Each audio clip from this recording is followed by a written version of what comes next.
నా పేరు నమస్కారం తెలియజేస్తాను. ఈ మీటింగ్ చూస్తుంటే మరి ఇక్కడ యువ MLA young and dynamic me Choppadandi tiger meeting అని ఇక్కడే ఉంటారు. చాలా కూర్చున్నారు అందరూ తెలిసి మీటింగ్ చూస్తుంటే మనకు తెలుస్తుంది రేపు రాబోయే 13వ తారీఖు మే 13 ఎలక్షన్ లో చొప్పదండి అసెంబ్లీలో ఏదైతే మీ ఇక్కడ ఓటింగ్ జరుగుతుందో బీజేపీ టీఆర్ఎస్ రిపోర్ట్ కూడా రావాలనిపిస్తుంది. ఇక్కడ మీ అందరినీ ఒక విషయం తెలుసుకోవాలి.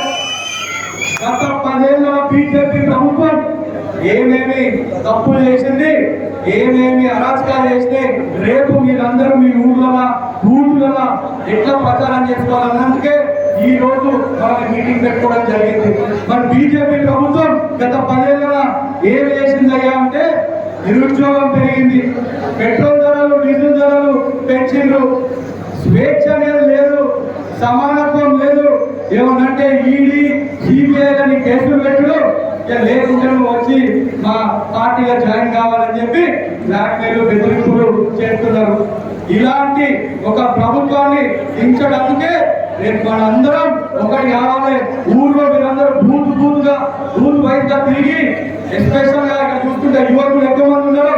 ఖచ్చితంగా మీరందరూ కంకణం కట్టుకొని రేపు కాంగ్రెస్ పార్టీ అభ్యర్థిని భారీ మెజార్టీతో గెలిపించినందుకు ప్రధానంగా పాత్ర పోషించాలని ఒకసారి మేము కోరుకుంటున్నాం. మరి కాంగ్రెస్ పార్టీ ఏం చేసింది? రేపు మనం బూత్లో పోయినప్పుడు ప్రజలకు తెలియజేయాలి.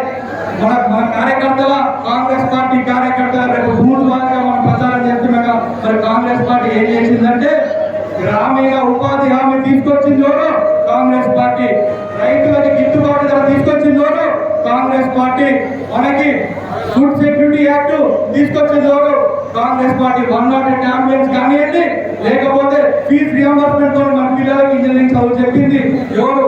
కాంగ్రెస్ పార్టీ కాదా? ఒక్కసారి మీరు ఆలోచించాలి. ఇవన్నీ విషయాలు రాజీవ్ ఆరోగ్యశ్రీ తీసుకొచ్చింది పథకం కాంగ్రెస్ పార్టీ కాదా? ఇవన్నీ ఏవైతే పథకాలు ఉన్నాయో మనం ఇక్కడ మీరు రేపటి రోజు కూర్చున్న చోట, తినే చోట, తాగే చోట ఖచ్చితంగా కూర్చొని ఈ చర్చ పెట్టాలి అని మీ అందరికీ ఒకసారి నేను